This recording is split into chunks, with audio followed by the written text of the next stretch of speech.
Andrew, welcome to the war. It's great to have you with us for another week. And, Craig, we've got our first bit of mail this week. We got a letter from a Mrs Beryl Stanton who writes, "Why, oh why is my money being wasted on this pure old chaser nonsense? Why can't the ABC put a proper comedy on like Mother and Son instead?" Well, thank you, Beryl. You've got a good point there. I couldn't agree more, to be honest. Absolutely. So, just for Beryl, from now on, we've agreed to run old episodes of Mother and Son during our show. There it is. Can we see it there? That's a bit big. Can we make that a bit smaller, please? There we are. That's good. Can you see that okay, Beryl? And next week we'll have something nice with Dame Judi Dench in it for you, OK? So everybody's happy. Look, it's quite good. It's been a big week, of course, a dramatic week in Queensland. Our hearts go out to all the people affected by Cyclone Larry. Queensland hasn't suffered this much damage since the days of Sir Joe. And the international response has been quite remarkable. Britain, New Zealand all offering aid, even America, which is odd because normally it takes George Bush 2 weeks to respond to a hurricane. They think around, of course, 3,000 homes were completely smashed to the ground, but even more tragically than that, Pauline Hanson was left standing. Also this week, childcare was back in the news. Did you see this? A group of government backbenchers want changes to the childcare system in the May budget to make it less expensive for parents. Yeah, well, look, tell me about it. I mean, as a parent myself, I can tell you childcare is not cheap. Well, it gets up to about, what is it, $110 a day? Well, that's what the losers pay. If you think outside the square a bit, there are some cheaper childcare options out there. You just need to know where to look. Like your kind of local Ferris wheel, for instance. Oh, yeah? Yeah. At the fun fair, how much is that? All day pass for him. $29. They can ride all day. Fantastic. He's got harbour views. He's never had it so good. Loves it, loves it. Still quite expensive, though, for mine, I think. And then you try your public transport options quite good, too. Oh, yeah? How much for a whole day on the bus? Hello. How much for him to ride all day? $7.50 him to ride all day? All right. That's pretty good.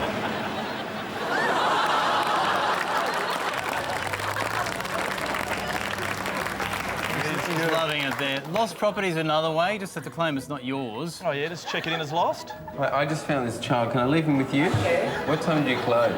4:30. 4:30.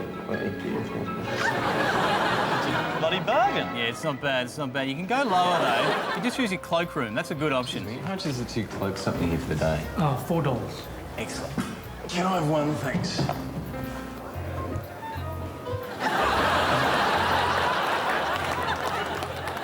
There you go. Brilliant solutions. Only $4 for a whole day of childcare. I don't know what these other parents are complaining about. I've never seen Ollie look so happy. Yeah. No, he's looking good. Who's looking after him tonight? What do you mean? Ollie, your son, where is he? Oh, shit!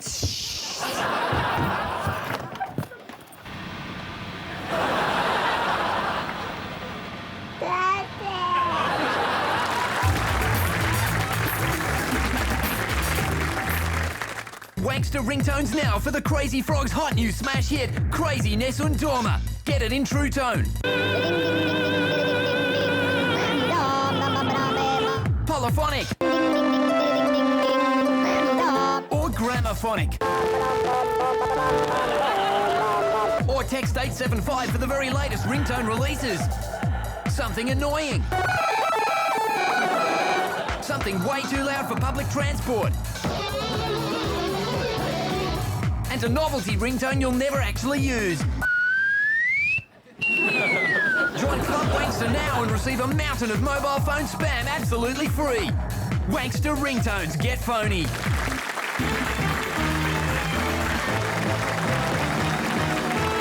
That's right, shoppers, come on into South Sydney Rabbitohs. We're under new management and we're having a massive Russell Crowe takeover clearance sale. He's throwing out everything. He's throwing punches, he's throwing stubbies of VB, he's even throwing telephones. Even the script to Eucalyptus is being hurled out the door. We won't be beaten on price, but we will be beaten on the football field every weekend. That's right. South Sydney, heading south down the competition ladder. The only thing we don't have is a team that can actually play football. That's right, ladies. Come on in. Come on into South Sydney Rabbitohs. Excuse me, who are you? We've got, I'm the spruiker. I'm just spruiking away. Hey, mate. St. George Your hands across. How are you doing this, Billy? South Sydney. Oh, Come on where's the in bloody and grab a bargain. That's right. All I was doing was helping. Fucking idiot.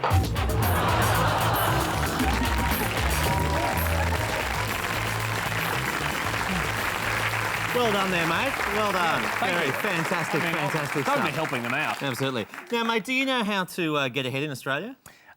Is it by being the first person to divorce Jamie Packer? Yes, that's one way, but it wasn't the way that I was thinking of. No, the way I was thinking of is by getting your portrait hung at that fancy restaurant Machiavelli's. Oh, the rich man's Macca's. Yeah, that's the one. That's the one. You know, Yeah. and they used to have all these pictures of politicians, like they'd have Richo and Paul Keating, Laurie Burton, that sort of thing. But recently they got rid of all the politicians' pictures. Did you see that? Well, if it makes this introduction easier, I'll say I did. Thanks, mate. You would actually. Well, I did. Thank you. Well, look, they've replaced the photos with people like Jamie Packer, Frank Lowy, that sort of thing. So I thought, since they're getting into business people, maybe there are a few other suggestions that I could make of some high flyers that they might have forgotten. How you going? We've got some new portraits for you. What do you think? This is Trevor Flugie. He's from the AWB, and we thought he might fit on the wall here. What do you reckon? Not black and white, we can't do it. Well, the case against Trevor's pretty black and white. It's about as Machiavellian as you can get. Yeah, you're What do you right. think? Yeah, yeah. Would you take Trevor? Not this week. What about this guy? Oh, yeah, he's got to Would you go. take him? Yeah, he's got Yeah? to go in the right spot. Yeah, exactly. Well, probably offshore's the right Yeah, spot I for think him. exactly right, offshore. Yeah. I know you've moved away from politicians, Yeah. but he's probably representing Macquarie Bank more these days than the Labor Party or New South Wales. Would you take Mr. Cup? Possibly, for sure. Yeah, for sure. Sure. He'd probably want it to be on a pay-per-view basis though, so you know everyone who looks up, they'd have to pay a little bit of an extra fee. But Bit you know, more than the time or the absolutely, same? yeah. Now, what about this one? Rodney Adler. We thought this might be good for when you meet with your lawyer or your accountant. Would you take Rodney? He's in the bank. He's in the back, is he? Yeah. We know you're updating, so there's No, we're not putting Renee. update for Renee. No. No. Yeah, you're I don't okay. like that one. No.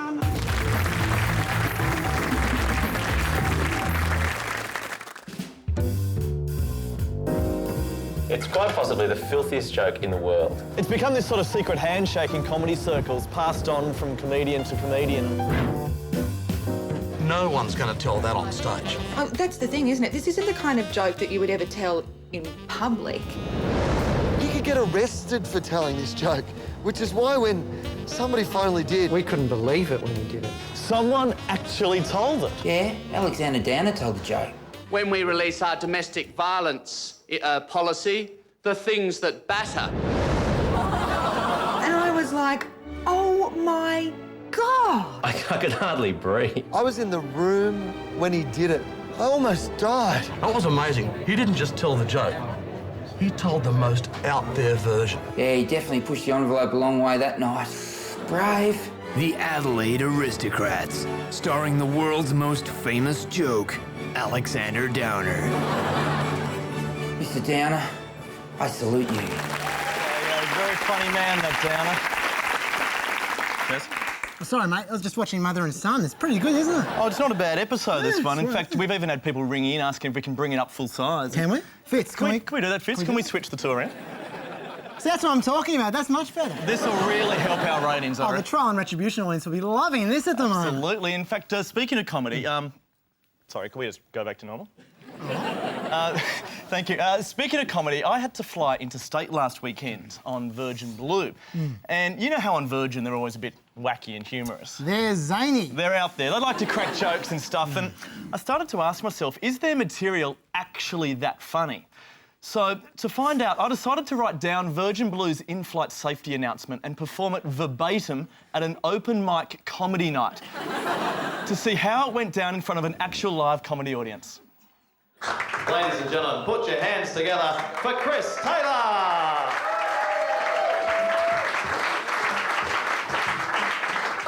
Thanks so much. How you doing? You having a good night? Yeah. Thanks very much for flying Virgin Blue today.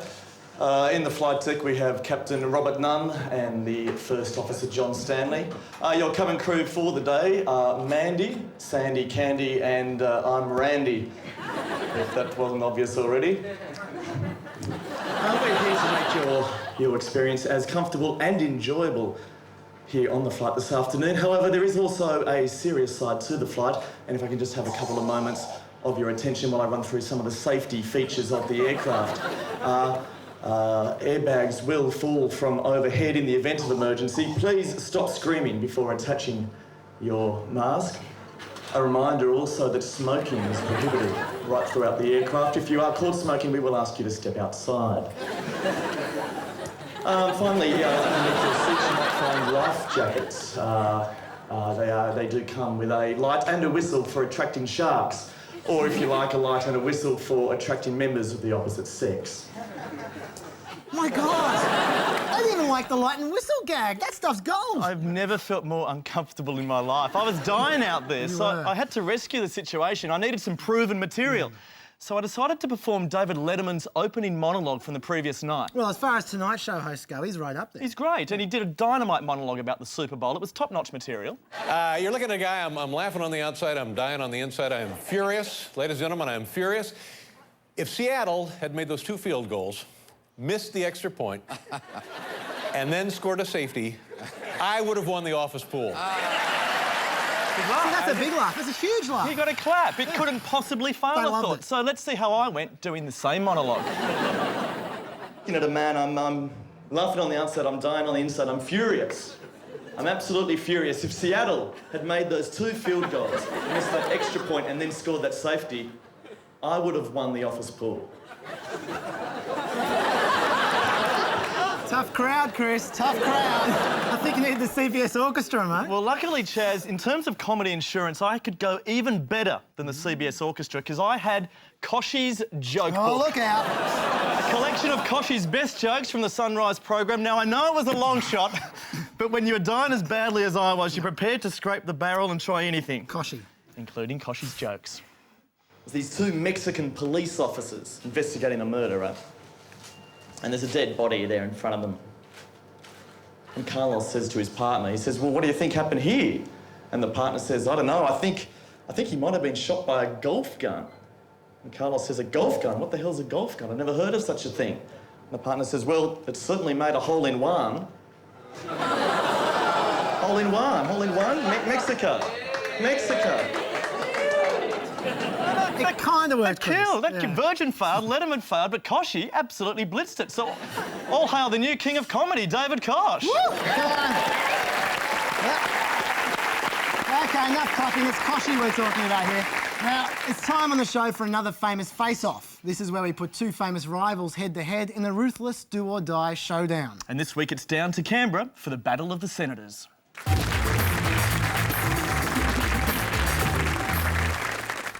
We're here at Parliament to find out who's the best blocker. Who can block the most legislation getting into the Senate? Steve Fielding from Family First or Barnaby Joyce from the National Party? Let's go, guys. Let's go! Just block tax cuts. Oh, bullshit, really? Yeah, there goes the populist angle, hey, Barnaby. That's the end of that. Peter will not like me.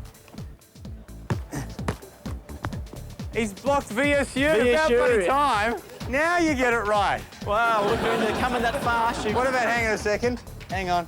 We'll redo VSU with a secret backroom deal. Oh, now it's through. Oh, what has he blocked?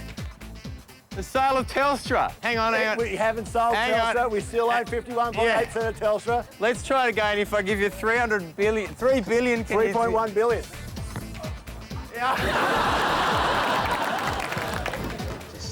It's quite an important one. ABC funding increase, yes.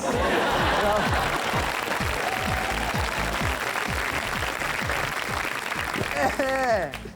Stop raising politicians' pay. Oh, no!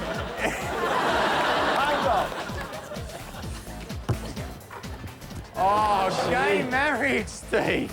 Gee, how did I let that through? Oh, I tell you what. That's not right. I don't Where's the think family that's impact statement on that one? Doing that one again, I reckon. Well, you want me to do it way back here, you reckon? If I get this in, we have to get married. You get it through first. Oh, must have been proposed by the Greens. It didn't even get into Parliament.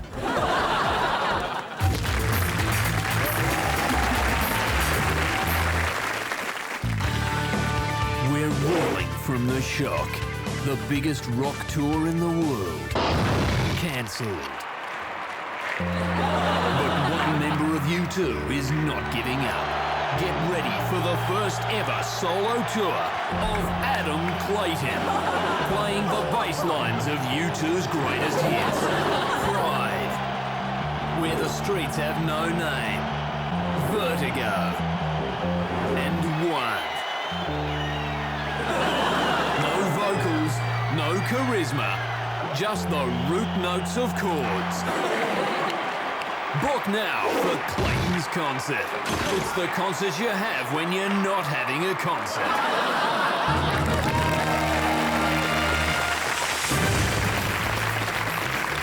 Taking a look at the rest of the week's news, and the clean-up continues after Cyclone Larry, and what a story it's been for our nation's weathermen. Well, absolutely. I mean, it's been the biggest weather story of the year. You can forget your wacky crosses, because this was a chance for the weathermen to really sink their teeth into something to show us what they're made of, really. Now, Grant Denyer from Sunrise, he did pretty well. He was on location in Townsville to cover the cyclone, which was happening only 300 kilometres away. But at least he lost his umbrella in it. Look at that. There you go. Good effort. That was nothing, though, compared to the effort put in by the Today Show weatherman Steve Jacobs. Look at this. Well, it's not so lovely in far north Queensland with that cyclone bearing down on the coast. Steve, have you got the latest for us? I do indeed. Good morning to you. It is a serious Category 4 cyclone, Carson. About 60 kilometres at the moment. He really goes the extra yard, Steve, doesn't he? Yeah. 1 yard, Just the exactly. one, yeah. Very quiet on the couch. Must have been the eye of the storm, I think. Absolutely, yeah. Still at home, and Craig, you'll recall last week on the show, Kim Beazley threatened me with violence. I think I've got what it takes to kneecap the people from Chaser. Well, Kim, I am still waiting. I hate politicians who break promises. I mean, if a Polly's going to threaten violence, I expect him to go through with it, even if it's totally unjustified. That's what I always respected about George Bush. Absolutely, yeah. So this week, I decided to give Kim Beazley one more chance to make good on his threat. Kim, last time you said you wanted to kneecap me, I'll give you the chance to do it, eh? Here you go. Come on, have a free swing. This could be the first blow you've landed on anything for ages. Come on, Kim. It made Mark Latham more popular. Not a big enough target. This is too small a target for him. Absolutely useless. Still on politics, and Alexander Downer's under more pressure after the AWB inquiry released a memo signed by him expressing concerns over possible AWB kickbacks. Now, even if you're not following the AWB scandal, this memo is great because it features Downer's signature, which you can now download from our website. That's right. If you, say, want the day off school, let the Foreign Minister sign your note. Exactly. Anti-war petition, won't it carry more weight with Downer's support? Absolutely. And don't worry about getting in trouble because, as with the AWB, Mr Downer won't admit any wrongdoing, so you'll be fine. Well, to sport now, and there were more problems for Wayne Carey this week after his wife came home and cleared out the secret stash of lovers he kept in his cupboard. And finally, drugs in the music industry have always gone hand in hand, but how far does it go? Does heroin abuse go all the way to Australia's richest band, the Wiggles? Well, that would explain why Jeff's always asleep. I mean, heroin junkie's on the nod. And look, all the signs are right there in their latest clip. Where's Jeff? Is he sleeping outside? Where's Jeff? Dirty feet at his side. Where's Jeff? Get the fuck out of here! Looky, looky, looky, looky. Where's Jeff? Is he passed out cold? Where's Jeff? Is he pawning his gold? Where's Jeff? Is he selling his soul? Looky, looky, looky, looky. Looky, looky here. Looky, looky there. Looky, looky, looky, looky, looky everywhere. Smacky, smacky here. Smacky, smacky there. Smacky, smacky, smacky, smacky. Where's Jeff? Get out of here! This week on Catalyst, as the mystery of beached whales continues to baffle scientists, researchers have now turned their minds to an even greater puzzle. Why do bluebottle stingers also beach themselves? And are the efforts of volunteers to save them in vain? They're such beautiful and impressive animals, you know. It just breaks my heart to see them die on the beach like this. That's The Thin Blue Line, this week on Catalyst. Need some more water, I think we're losing it. Oh! Oh! Fuck! Fucking thing stung me! Oh!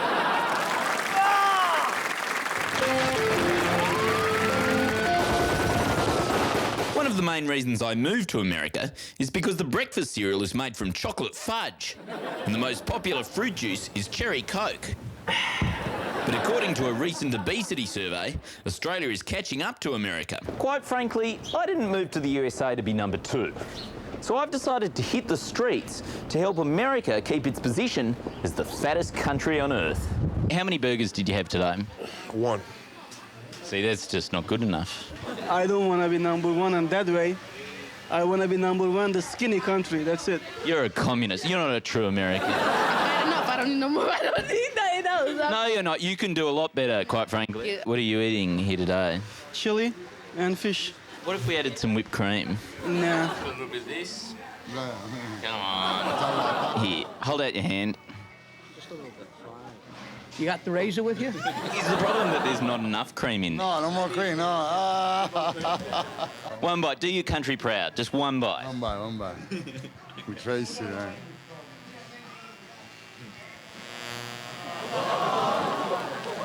What do you think? Yeah. I'm going to have to stop you there. You're jogging, you're getting fit. This is terribly un-American activity. I'm going to have to give you a ticket. It's a recipe for deep fried onion rings. There's 2 for 1 at McDonald's. I want you to go there immediately. Get 2 hamburgers. 4 of them. Okay, 4 hamburgers. Eat them all in one sitting. Yes. That's okay, and I don't want to see you out here jogging again.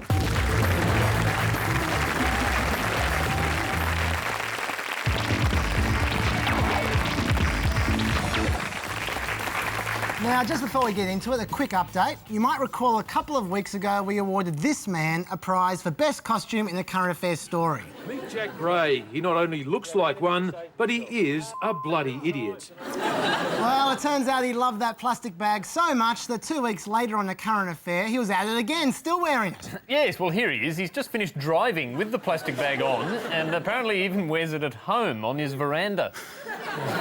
He's a real style guru, that guy, and it's catching on in the fashion world too. I saw that. Yeah, for instance, this is a fashion show in Milan this week. On to this week's lesson now.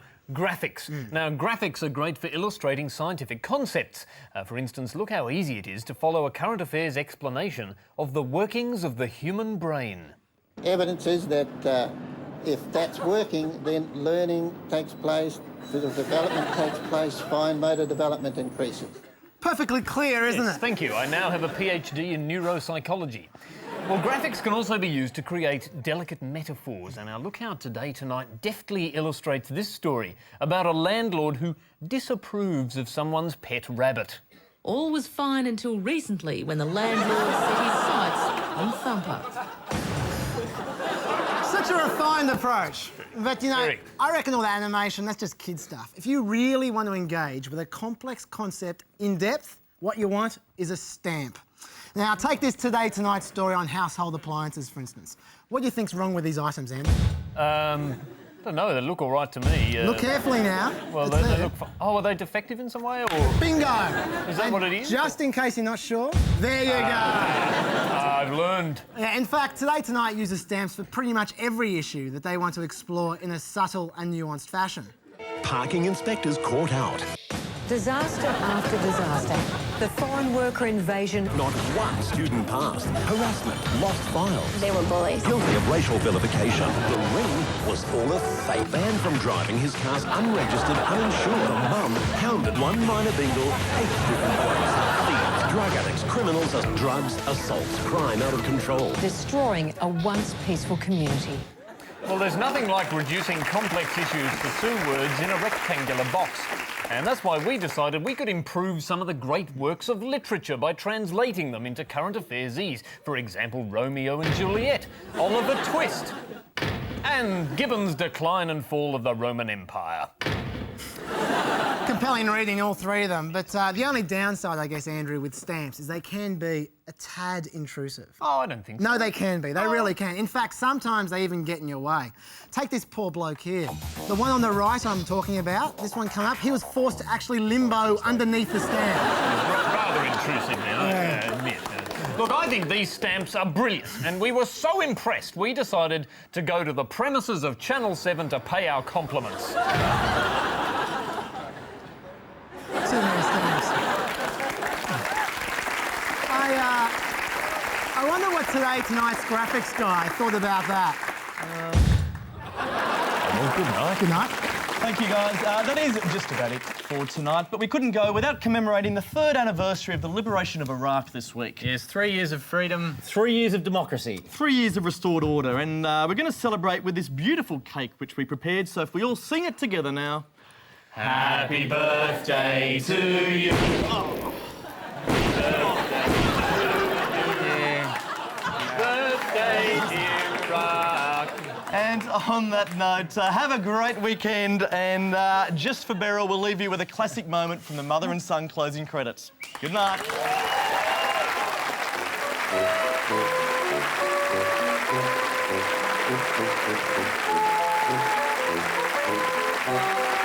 Thank